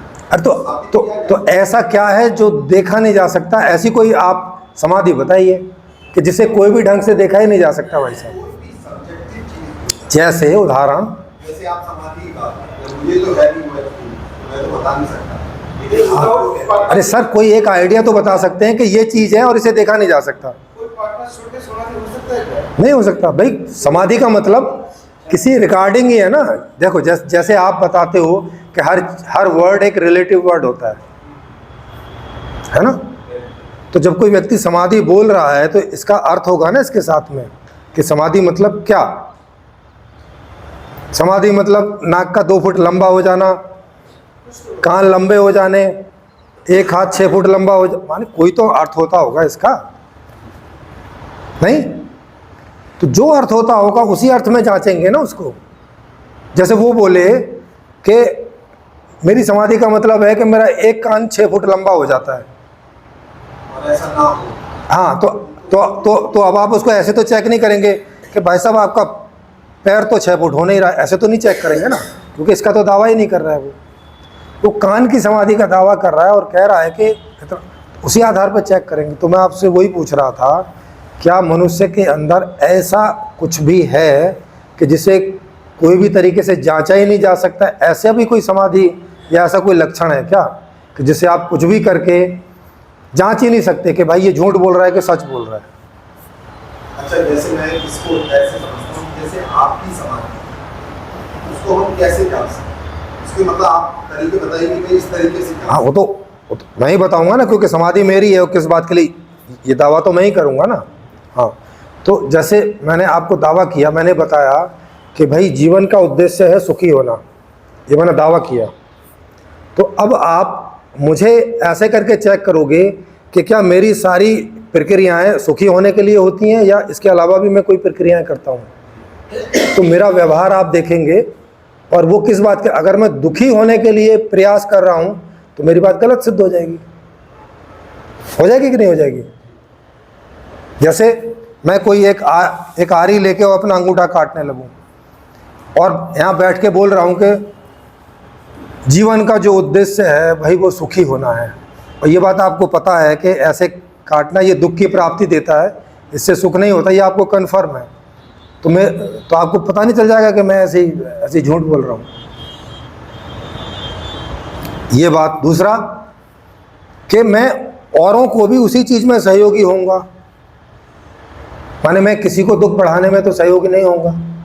अगर मैं ये कह रहा हूँ कि जीवन का उद्देश्य सुखी होना है तो मेरा हर प्रयास खुद को और जो जहाँ जहाँ जीवन है उनको सुखी बनाने की तरफ ही आपको दिखाई पड़ेगा। जब उसका आप अवलोकन करेंगे, एनालिसिस करेंगे, दिखाई पड़ेगा कि नहीं? अगर पड़ता है दिखाई तो उससे ये प्रूव होगा कि ये जिस समाधि की बात कर रहे हैं वैसा ही जी भी रहे, मतलब उनके जीवन में वो बात है। फिर आप इसको अपने अंदर देखेंगे कि ये अपनी नहीं औरों की भी बता रहे हैं कि चेतन मात्र का उद्देश्य सुखी होना है। तो आपने मेरा देख लिया, अब अपने अंदर देख सकते हैं कि भाई क्या आप कोई ऐसा कोई एक्शन करते हैं कि जिसमें आपको सुख की आकांक्षा पैदा होती, दुख की आकांक्षा पैदा होती हो, या हमेशा सुख की ही आकांक्षा पैदा होती है? आप अपने अंदर देख सकते हैं। आपने जांच लिया, हाँ बात तो इनकी सही है, तो ऐसे करके जांच हो जाती है। ये चीज़ जो है ना, ये वाली चीज़ सब लोग जो भी करते हैं अपने फायदे की सोच के करते हैं। हाँ उसका फायदा हो या सुखी हो। हाँ, तो ये इस चीज़ का एहसास मुझे मुझे आदमी काफी दिनों से, मतलब ये सुनने से हाँ वो तो हो गया, ठीक बात है। इस चीज का एहसास मुझे था, लेकिन मुझे ऐसा लगता है कि मुझे समाधि नहीं है, मतलब मुझे तो नहीं है समाधि, लेकिन इस चीज का एहसास मुझे आज से नहीं काफी दिन पहले से, हाँ, तो मतलब ये सुनने से पहले। यस, इसका मतलब है कि आपकी समाधि की परिभाषा कुछ और है, ये बात आपकी समाधि में नहीं आ रही है। तो अब ये आप बताएंगे कि जब आप समाधि कह रहे हैं और आप समाधि की अवस्था में नहीं है, इसका मतलब है कि इस बात को तो समाधि आप नहीं बोल रहे हैं, कि आपको ये जानकारी है कि जीवन का उद्देश्य सुखी होना है, ऐसा ज्ञान है आपका, कह रहे हैं कि ये तो समाधि है नहीं। मतलब तो इसका मतलब है आप कोई और चीज़ को समाधि बोल रहे, तो वो आप बताएंगे, आप ही तो डिफाइन करेंगे कि भाई कौन सी चीज़ को आप समाधि करें, उसमें देखेंगे कि आप हैं कि नहीं है, या वो समाधि भी ऐसी कोई चीज़ होती भी है क्या, उस पर चिंतन मनन करेंगे, निकल के आती है तो ठीक है, और नहीं तो पता चलेगा कि भाई वो गलत परिभाषा है। ये चीज जो है सर, ये मेरी अपने अंदर जो ये बात है, ये एक जनरल, नहीं जनरल की बात नहीं कर रहे ना, अभी तो अपनी और आपकी और अपनी बात कर रहे हैं, जनरल का हमें नहीं पता चलता। हाँ, इंसान जो कुछ भी करता है उसे चाहे नुकसान हो, लेकिन सोच के अपने फायदे की करे। हाँ, तो इसको तो आप समाधि बोल नहीं रहे ना, ये तो आपको मालूम है, और ये कह रहे हैं कि ये कोई समाधि नहीं है। हाँ, मतलब वो समाधि जिसकी बात आप करते हैं, मैं तो इसी समाधि की बात कर रहा हूँ। तो इस मामले में मैं भी समाधिस्थ हूँ, आप इस बात को रियलाइज कर चुके हैं, इस मामले में आप भी समाधिस्थ हैं, लेकिन आप कह रहे हैं कि आप नहीं समझते कि ये समाधि है। इसका मतलब है कि समाधि आपके लिए कोई और अर्थ रखती है, तो वो आप बताएंगे। वो जो सुषुप्ति की बात आप करते हैं उसकी, वो तो साधन हुआ ना उसका, कि ऐसे करके मैंने इस बात को जाना और आपको बता दिया, और आपके पास जो तरीका था इस बात को जांच करने का वो आपने किया, और आप इस नतीजे पे पहुंच गए कि ये ठीक है। आपको वो सुषुप्ति वाला तरीका इस बात के जानने के लिए आवश्यक नहीं रहा, ऐसे ही समझ में आ रहा है ना। भाई जैसे एक वैज्ञानिक ने ग्रेविटेशन का जो लॉ है वो बहुत मुश्किल से खोजा, है ना, उसके पहले आप भी नहीं जानते थे, वो भी नहीं जानता था, माने कोई नहीं जानता था लोगों में, उसने बहुत मुश्किल से खोजा, बड़े गुणा भाग लगाए, बड़ा टाइम लगाया, बड़ा सिर खुजाया, बड़ा सिर फुटवाया, अब जो पता नहीं क्या क्या किया होगा, कितनी ट्राई मारी होंगी, उनमें कई सफल हुई होंगी, कई नहीं है, कई असफल, उनने बहुत जो है R&D किया होगा। अब अल्टीमेटली वो सफल हो गया और उसने उसको जान लिया। अब उसने आपको बिठा के 10 मिनट में समझा दिया, आपकी समझ में आ गया। क्या अब भी आपको उसके वाले रास्ते पर चल के न्यूटन के नियम को ग्रेविटेशन के नियम को समझने की ज़रूरत है क्या? नहीं है ना। आप तो सिंपली उसका एक कोई सिंपल सा प्रयोग करके देख लेंगे और हाँ हो गया भाई, ठीक है।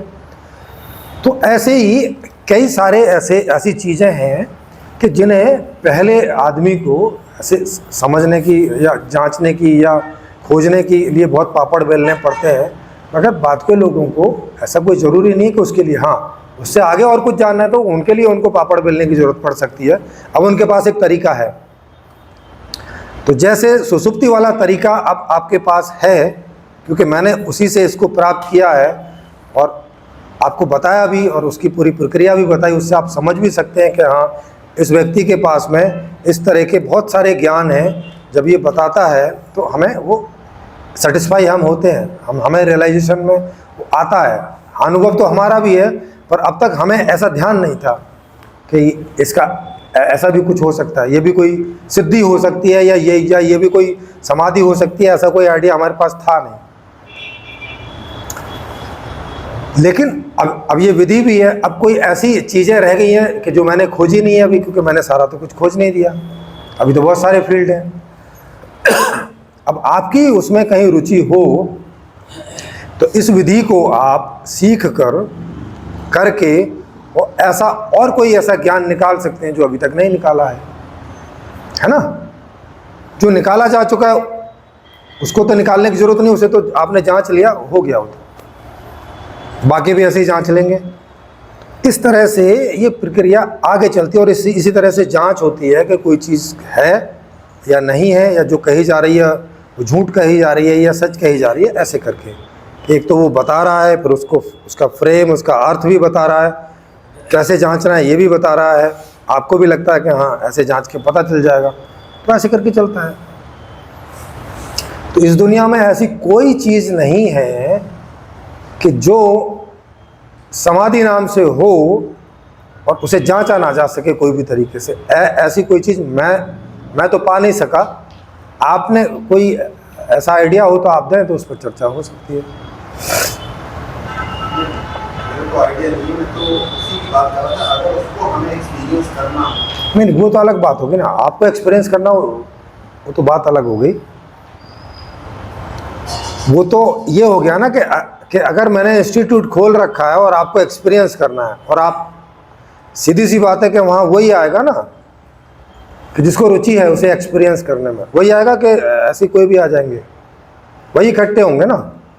तो वो 1000, 2000, 10,000 इकट्ठे हो गए। जैसे अब ये शिविर शुरू हो गया, तो मान लिया अगले 2-3 साल में ऐसे 10-20 शिविर लगते हैं और संख्या पहुँच गई हज़ारों तक, मतलब कई हज़ार लोग ये शिविर ले चुके, और पता चल रहा है कि एक का भी समाधान हुआ नहीं अगले 5-10 साल में, तब क्या कहेंगे? तब संशय खड़ा होगा कि नहीं खड़ा होगा? और अगर फिर भी संशय नहीं खड़ा हो रहा है, तब तो यही बोलना पड़ेगा कि धन्य हैं आप। नहीं मतलब यही बोलना पड़ेगा कि आपके हार्डवेयर में संशय नाम का सॉफ्टवेयर शायद ही हो कि वो इतने पे भी एक्टिवेट नहीं हो रहा है। नाम का सॉफ्टवेयर होगा, पर एक पर्टिकुलर आदमी के लिए हो सकता ना हो, या वो हाँ, तो वो तो एक आदमी हो, वो हाँ, लेकिन वो तो एक आदमी हो गया। लेकिन यार हजारों लाखों की संख्या में आ रहे हैं, और किसी के पास ऐसा सॉफ्टवेयर नहीं है। अब इतनी भारी कल्पना तो नहीं की जा सकती, इतना भारी अजम्पशन तो नहीं लिया जा सकता। ऐसा होता है ना सर, इसका उदाहरण है। मतलब वहाँ रुचि वाले ही आ रहे हैं ज़्यादातर लोग, ये इसका ख्याल रखिएगा।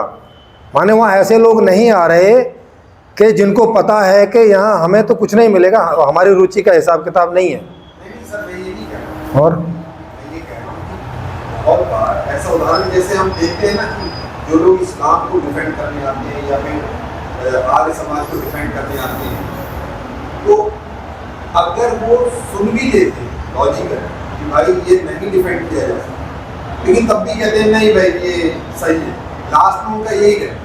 नहीं, वो देखो, वो तो डिफेंड करने आ रहे हैं, नहीं कर पा रहे हैं, तो वो ऐसा सोचते हैं कि अब हम और कुछ कमी रह गई है, फिर से लेकिन वो भी नहीं होता, फिर से पहलवानी करके आएंगे और फिर से प्रूव करेंगे, फिर से एक्सरसाइज। नहीं, वो ऐसा सोचते हो। देखो मैं आपसे पूछूं, क्या आपके अंदर जीवन में कभी ऐसा हुआ कि कोई चीज़ को आपको डिफेंड करने का दिल हुआ? डिफेंड करने का मतलब है आप उसमें कुछ सही देख रहे हैं, है ना, आपको लग रहा है कि ये चीज़ डिफेंड करने योग्य है, कोई भी वजह से, आपके पास कोई भी वजह हो कि ये चीज़ डिफेंड करने योग्य है, तो आप जोर लगाते हैं, और आप वहाँ डिफेंड नहीं कर पा रहे हैं, ये भी स्थिति वहाँ पे आपको अनुभव में आती है।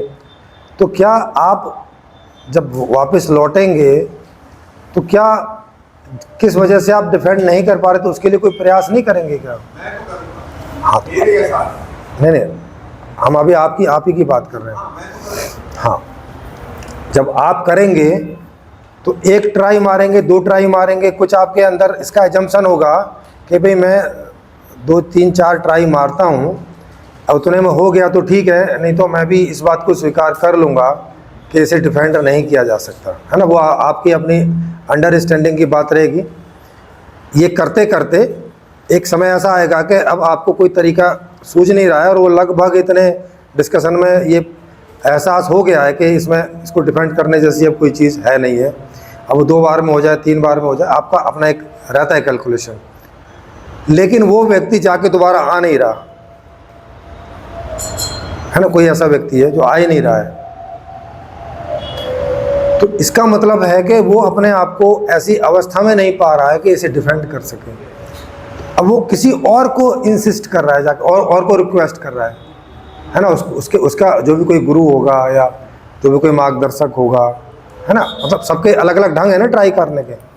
तो उसको वो बोलेगा मौलवी से कि मौलवी साहब ऐसा, अगर मौलवी ने मना कर दिया तो उसको झटका लगेगा, इस बात से धक्का लगेगा कि यार मैं इस पर इतना ट्रस्ट करता हूँ और ये मेरा सहयोग नहीं कर रहा है लगेगा नहीं लगेगा? सच में ऐसी कोई बात है तो हाँ, लेकिन सर बहुत बार ऐसा भी होता है कि मौलवी नहीं जाने की जो बजट देते हैं वो भी ऐसी देते हैं इतनी बढ़िया कि वो कुरान से दिखा देते हैं कि देखो यहाँ पर खुद लिखा हुआ है कि भाई किसी से इसके तर्क करने मत जाए, क्योंकि उसमें दोनों बात नहीं, ऐसा करके तो कहीं नहीं लिखा।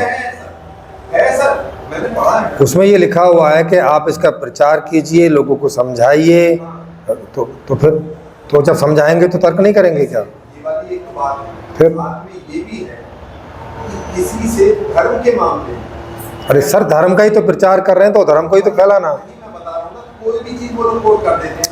अगर अरे सर देखो, ये तो ऐसे हो गया कि हम आम जन को बिल्कुल ही एकदम पैदल समझ के चलें तो ऐसी बात होती है कि बिल्कुल ही मूर्ख है भाई साहब, उनके बारे में तो क्या बात करनी, फिर ऐसे हो जाता है। हाँ, लेकिन ये चलो कोई 1 2 3 4 आदमी के बारे में बात हो, सर पूरी कम्युनिटी में से एक आदमी नहीं है ऐसा कि जो सच में डिफेंड कर ले। अगर एक भी नहीं आ रहा है तब तो ये स्पष्ट ही हो जाता है ना कि वहाँ नहीं है कुछ ऐसा। फिर भी क्या हम बोलेंगे नहीं नहीं कुरान में है, होगा तो कुछ? हम तो नहीं बोल सकते। नहीं, ऐसे उदाहरण दिया, मतलब कुरान की जगह कोई ऐसी चीज़ लगा लो जिसमें आपकी श्रद्धा हो, ऐसा उदाहरण ले लो, एक ही बात है। तो मतलब इतना बड़ा एजम्पशन नहीं चलता ना एकदम से, जो है बिल्कुल ब्लाइंड एजम्पशन नहीं चलता है कि भाई साहब 7 अरब की दुनिया में से एक आदमी ऐसा नहीं है कि जिसकी उसमें रुचि हो, उसके योग्य हो, एक आदमी नहीं मिलता है ऐसा, ऐसे करके नहीं हो सकता ना। क्योंकि जो लोग फेमस हो गए हैं, जो फेमस नहीं हो गए हैं तो वहाँ तो आप ऐसी दही मिला सकते हैं, लेकिन जो फेमस हो चुके हैं पूरी दुनिया में, वहाँ जिनको भी उसकी रुचि थी वो उन्होंने ट्राई नहीं किया हो, ऐसा कैसे पॉसिबल हो सकता है? हज़ारों लाखों लोग आ रहे हैं, अब उनको सबको हम खारिज कर दें कि नहीं इनकी रुचि नहीं है, नहीं ये तो बदमाश है, नहीं ये तो ऐसे है, नहीं ऐसा तो बहुत ज़्यादा बड़ा एजम्पशन हो जाता है। यहाँ पे जो सर लोगों के चैनल है ना, उसमें एक बात ये भी है, उन्होंने ये अपने चैनल से जैसे कुछ हैं जो प्रो इस्लामिक है, उदाहरण के तौर पर बता रहा हूँ कि एंटी इस्लामिक भी है, वो लोग भी हैं एक्स मुस्लिम, उनके चैनल चल रहे हैं, और प्रो इस्लामिक भी है। तो वहाँ से ये ऐलान हुआ है कई बार, क्योंकि यहाँ पे इन चैनल्स पे हमारे प्रॉफिट या हमारे रिलीजन का मजाक होता है, इसीलिए कोई भी ना जाए उसे ऐसा। हाँ, तो इसका मतलब ये होगा कि चलो वहाँ तो मजाक उड़ता है, लेकिन कोई ऐसा चैनल भी तो खोल सकता है कि भाई साहब मजाक बिल्कुल नहीं उड़ेगा। आप तो एक बार हज़रत मोहम्मद बोलते हैं, हम 4 बार हज़रत हज़रत हज़रत हज़रत मोहम्मद करके बुलाएंगे और सवाल पूछेंगे, वहाँ तो मना नहीं करेंगे ना। ऐसा तो सर नहीं दिखाई इस तरह का, तो मेरा कहना है इसका मतलब ये हुआ कि इसका मतलब ये हुआ कि ऐसे लोग ही नहीं हैं कि जो कुरान पे बात करना चाहते हैं इधर से भी और उधर से भी। ये लोग बेइज्जती करने पे आमादा हैं उनकी, अब वो बेइज्जती होने की वजह से नहीं आते हैं, तो कुरान की तो बात ही नहीं हुई। ये बेइज्जती कर रहे हैं और वो बेइज्जत होना नहीं चाहते। डिफाइन नहीं कर सकते, नहीं, कुरान की बात ही नहीं है ना वहाँ पे तो कोई भी मतलब किसी का भी दे दीजिए ना। नहीं। ये तो दोनों, ये तो दुतरफा खराब बात होगी ना। अगर किन्हीं को कुरान की कमियां निकालनी हैं तो बेइज्जत करके निकालने की क्या ज़रूरत है? ऐसे ही सिंपली निकाल दो, इज्जत से बात करो। ऐसे भी है चैनल बड़ी इज्जत से बात करते हैं, यस, कोई उसमें हाँ, तो वहाँ तो ऐसा फतवा नहीं निकल सकता ना कि भाई साहब हमारे हाजरात को हजरात नहीं बोलते हैं। तो वहाँ पे भी कुछ एक ऐसे वो एकदम लॉजिकल बात कर देते हैं। वो तो वो करते हैं ना, जिसने उस चैनल को अरेंज किया हुआ, ये तो उसका काम है ना कि वो उसकी तरफ से ना हो ना, और किसी को वो वहाँ पे स्पेस ना दे, ऐसा जो जैसे ही बोले तुरंत निकाल के बाहर खड़ा करे, ऐसा नियम लगा दे वहाँ कि मोहम्मद साहब के पहले 3 बार हजरात बोलना यहाँ नियम है, अनिवार्य है, नहीं भी मानते हो तो भी, और उसकी वजह लिख दे कि इसलिए कि भाई अभी ये इस्टेब्लिश नहीं हुआ है समाज में कि जो कुरान है वो ठीक है कि गलत है, ये अभी सामाजिक रूप से इस्टेब्लिश नहीं हुआ है, तो लिहाजा आरोपी की नज़र में रखा जाए, अपराधी की नज़र में नहीं। जैसे अदालत भी बोलती है कि जब तक उस पर अपराध सिद्ध नहीं हो जाता तो कोई भी वकील उसको अपराधी कह के नहीं बोल सकता, आरोपी कह के बोलता है कि इन पर यह आरोप है ना, क्योंकि डिसीजन तो अभी हुआ नहीं है। लेकिन उनके चैनल पर तो डिसीजन हो रहा है, वो तो आरोप नहीं, वो तो डिसीजन दे रहे हैं। तो ऐसे लोगों को स्पेस ना दिया जाए। जैसे जैसे हमारे चैनल पर इस तरह का पूरा चलता है कि यहाँ पे चाहे जिस बात की जांच करो, लेकिन भाषा में शब्दता बना के रखोगे, जो नहीं रखेगा तो उनको स्पेस नहीं मिलता है ना। एक बार बोला तो एक अलर्ट, 2 अलर्ट देके बाहर कर देते हैं, क्योंकि 1-2 बार गलती से हो सकता है। हाँ, जैसे क्योंकि कम से कम अपराधी का जो प्रोसेस है वो तो पूरा होने दो ना, उसके पहले जो उसकी लैंग्वेज है वो तो यूज करो। तो आरोपी है तो आरोपी आप यूज कर सकते हैं, नहीं? हाँ, यस। जैसे आरोपी की वहाँ आवाज़ लगाते तो ऐसी लगाते हैं कि श्री हजारीमल जी, ऐसे करके नहीं लगाते ना कि हो अपराधी हजारीमल जी यहाँ हाजिर हों, नहीं लगाते ना ऐसे। क्योंकि अदालत मानती है इस बात को कि अभी तक हमें नहीं पता कि वो तो जेल में होता है, अभी तक हमें नहीं पता कि जिस पर आरोप है वो अपराधी है कि नहीं है, तो हम उसे अपराधी का एजम्पशन करके उसके साथ कोई व्यवहार नहीं कर सकते, नहीं तो ये उसके साथ अन्याय हो जाएगा ऐसे ही, नहीं? फिर जब जज लोग ऐसा नहीं करते तो भाई जो वहाँ चर्चा करने जा रहे हैं वो ऐसा करते हैं, तो मतलब जिन्हें निर्णय करना है वह, तो अगर वो निर्णय पहले करके बैठ ही चुके हैं तो भाई चर्चा में क्यों जा रहे हैं? चर्चा तो नहीं बनती ना फिर। जैसे आपको निर्णय हो गया कि कुरान कोई किसी काम की चीज़ नहीं है, तो अब आप इस रूप में तो चर्चा में नहीं जा सकते कि भाई उसका एनालिसिस करना है, वो तो आप कर चुके और अपना कोई रिव्यू भी दे चुके, ठीक? हाँ, लेकिन जब आप चर्चा में जाएंगे तो वहाँ पे यही रखेंगे कि देखो भाई, चर्चा में अगर अभी तक मेरा ऐसा रिव्यू है, मेरा ऐसा अभी तक मैं इस निर्णय पे पहुंचा हूं व्यक्तिगत तौर से, क्योंकि सामाजिक तौर से तो अभी हुआ नहीं है, व्यक्तिगत तौर से पहुंचा हूं इस निर्णय पे। लेकिन अगर चर्चा के बाद ऐसा निर्णय होता है कि कुरान एक बहुत वाजिब किताब है, सही किताब है, अल्लाह की किताब है, तो मैं उसे उसी श्रद्धा से ग्रहण करूँगा और अपना पीछे का जो पूर्वाग्रह है वो मैं उसे त्याग दूंगा। इस तरह से तो तब आप चर्चा के लिए एक स्पेस बनाते हैं कि हाँ अब चर्चा का कोई मतलब बनता है ना भाई। चर्चा की उपयोगिता तभी बनती है ना, नहीं तो आपने बोल दिया कुरान बिल्कुल बेकार, अब सामने वाला किस लिए प्रयास करे आपके साथ? एक तो ये, दूसरा कि आप निर्णय ही नहीं बता रहे उस बात को, अगर असभ्यता के साथ भी वहाँ रख रहे हैं तो अब ये तो अपराधी का टैग आपके ऊपर आना शुरू हो जाएगा। क्या अब आप निर्णय नहीं बता रहे, अब बेइज्जती करने वाली बात है ना? तो इसमें तो फिर ये उनकी गड़बड़ है ना कि भाई इसका मतलब है कि जिनने एनालिसिस करने के लिए चैनल खोला है उसका भी उद्देश्य एनालिसिस करना नहीं है, और जो भी वहाँ इकट्ठे हो रहे हैं कोई वहाँ एनालिसिस करने वाला जाएगा तो वो उसको वहाँ रखेंगे भी नहीं, वो उसको हटा देंगे, क्योंकि उनका उद्देश्य खुद है नहीं ऐसा। जो एनालिसिस करने नहीं जा रहे हैं, आरोप प्रत्यारोप करने जा रहे हैं, उन्हीं को वहाँ वो स्पेस देंगे, क्योंकि जो वहाँ का संचालक है उसका तो यही उद्देश्य है। जैसे उदाहरण के लिए मैं अभी गोल मेज सम्मेलन में गया दिल्ली में, है ना, SC ST OBC का एक गोल मेज सम्मेलन हुआ दिल्ली में। अभी मैं और संजय सर वहाँ पे गए, सुबह 10 बजे से शाम के 5 बजे तक 6 बजे तक वहाँ पे वो था। उनको जो बोलना था वहाँ पे पूरा मोनोलॉग था, उनको जो बोलना था उन्होंने बोला। बाहर कुछ बाइट लेने यूट्यूबर्स जो है वहाँ आ गए, कुछ छोटे यूट्यूबर्स, बड़े यूट्यूबर्स पहुँच गए, तो वो उनसे ज़्यादा सवाल पूछ रहे थे जिनसे कंट्रोवर्सी निकल के आती है। कोई समाधान परक की बात कर रहा है, उन्होंने एक सवाल पूछा और समाधान परक जैसा आ गया, उनका सवाल वहीं कट हो जाता है और उनके यूट्यूब में ये बाइट आपको दिखेगी नहीं आगे, जिससे कॉन्स्पिरेसी होती है। जैसे कोई बोलता है कि मोदी जो है वो बिल्कुल मूर्ख आदमी है,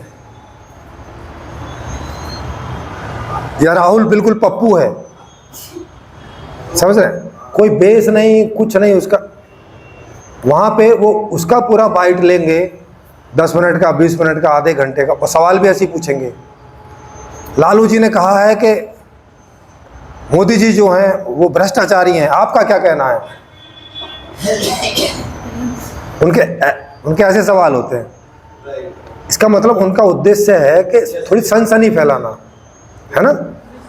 हाँ मंजिल पे नहीं पहुंचे, हाँ, किसी में बल्कि उनका अपना पहले से एक उद्देश्य है कि चैनल चले तो कुछ इससे मेरा गलत से मतलब नहीं है उनका। मतलब है कि कुछ और ही मतलब है और उसी की पूर्ति करना है। हाँ जैसे बहस में लोग करते हैं, हाँ, बहस में करते हैं आधे घंटे में सब कुछ है, एक में उसने गलत बोला, उसने कोई नतीजा नहीं ना। और जो एक दूसरे पर आरोप लगा रहे होते हैं, उनकी दोनों की तस्वीर और बीच में VS लगा के उनको दिखाते रहते हैं, वर्सेस। हाँ, और ऐसे ही लोगों को ज़्यादा मौका मिलता है। एंकर उनको ये नहीं बोलता कि ये तुम क्या फालतू की बकवास कर रहे हो, अपने टाइम पर बोलना, वगैरह वगैरह।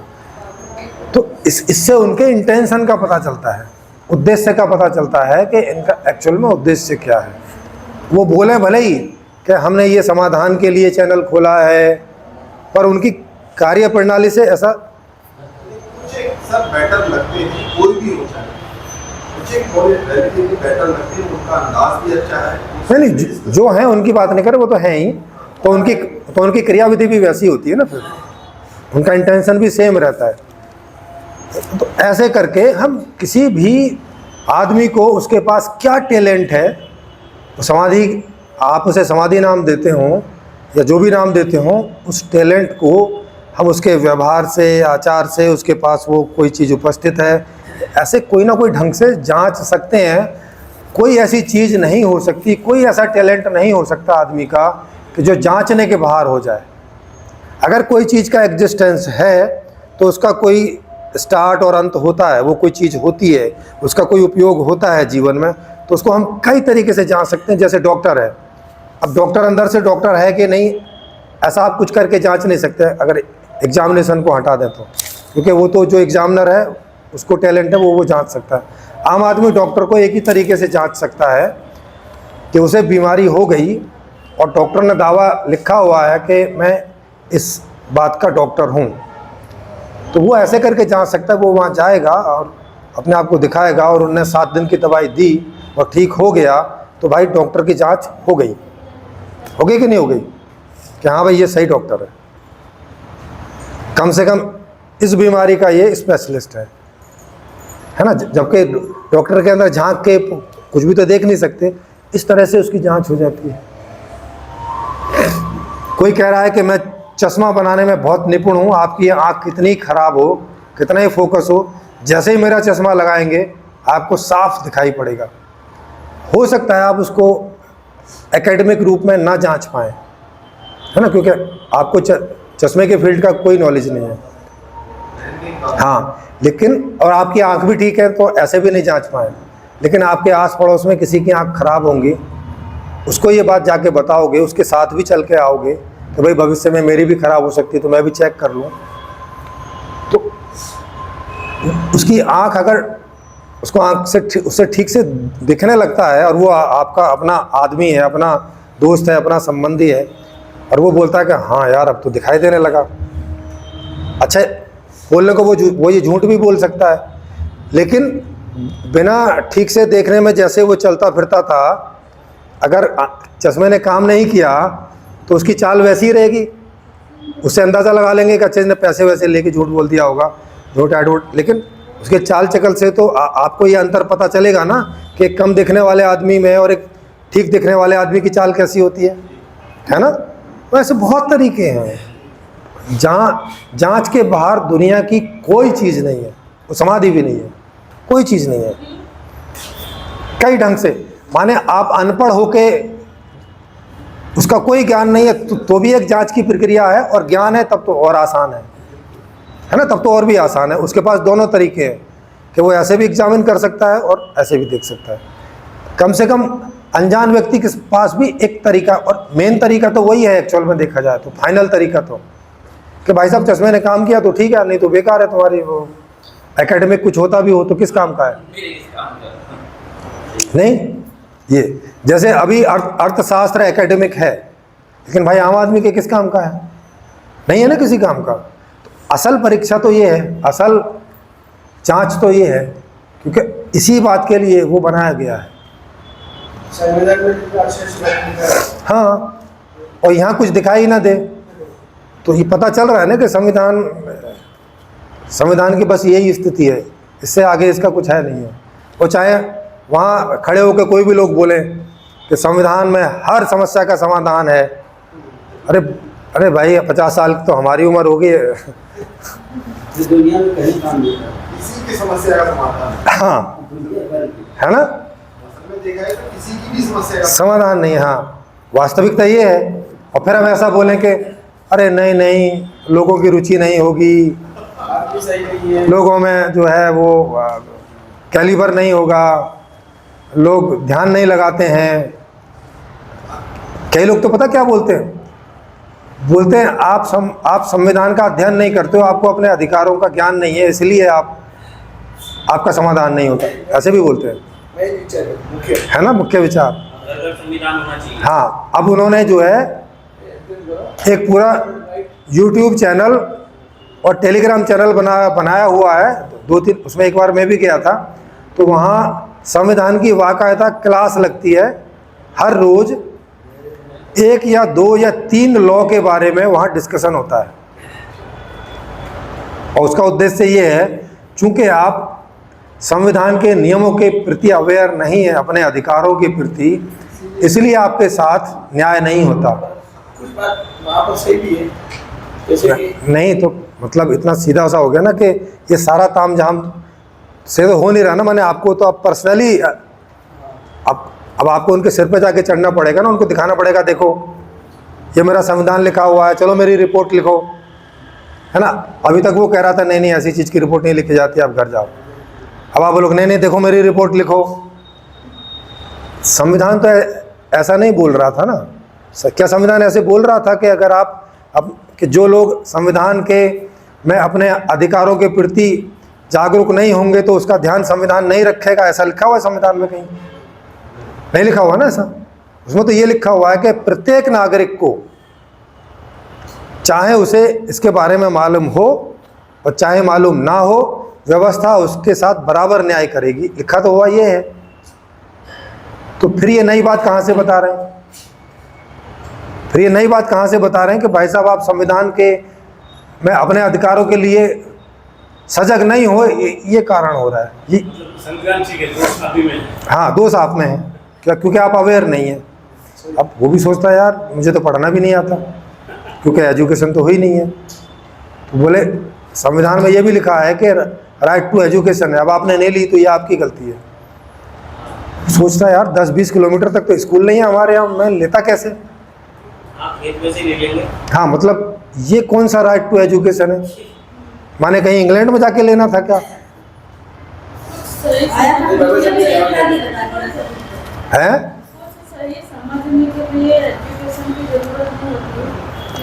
अरे तो संविधान कैसे पढ़ेगा बिना पढ़ाई के? वकीलों को तो ढंग से समझ नहीं आता है, आम आदमी कैसे पढ़ेगा? जज, अरे आप जज से ज़्यादा आप संविधान पढ़ सकते हो, जज से भी ज़्यादा। जज भी बोलता है कि हमारे साथ अन्याय हो रहा है,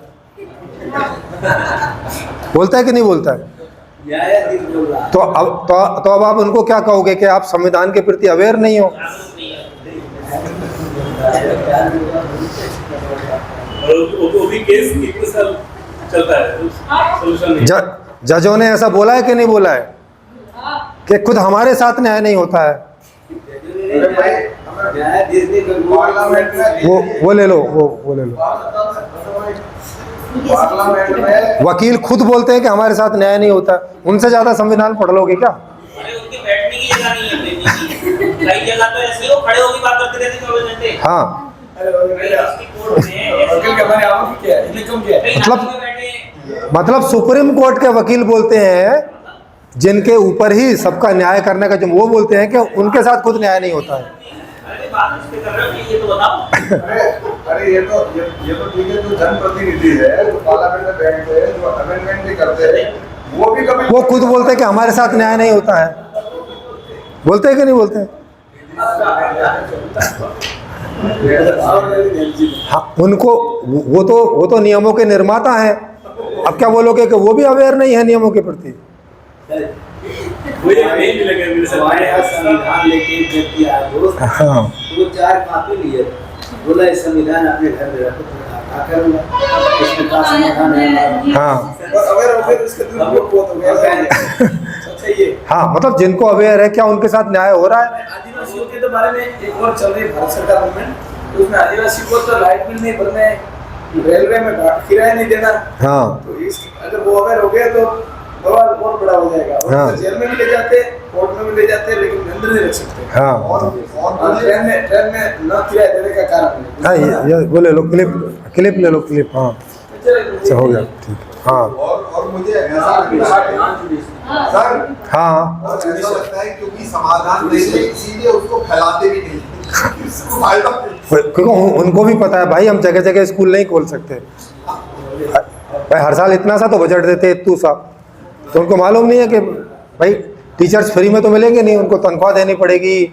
वहाँ कम से कम 20 लोगों का, 25 लोगों का स्टाफ होगा, जगह होगी, उसकी बिल्डिंग होगी, उसका रखरखाव होगा, वैसा खर्च होता है ना इसमें। तो खाली संविधान में लिख देने से तो राइट टू एजुकेशन या आपके अधिकार नहीं मिल जाते ना आपको। तो स्कूल के साथ शिक्षक अधिकार लिखा हुआ है। हाँ वही। टीचर हाँ अच्छा, जो लॉयर के प्रोफेसर हैं, जो वकालत करवाते हैं, वो अनशन करे बैठे रहते हैं, उनके साथ न्याय नहीं होता। कानून जो कानून पढ़ा रहे हैं, जिनसे पढ़ के वकील और जज बन रहे हैं, उनके साथ न्याय नहीं होता भाई साहब। और कभी कभी तो प्रधानमंत्री रोने लग जाता है। वो बोलते हैं कि मुझे भी मार सकते हैं, मतलब वो खुद अपने आप को सुरक्षित नहीं समझता है। माने जिस संविधान को का वो निर्माता है, उसे चलाने वाला है, उसे भी इस बारे में संशय है कि संविधान उसको बचा पाएगा कि नहीं बचा पाएगा मौत से। बोलते ना कि ये मुझे मरवा देंगे, ये मार देंगे, है ना।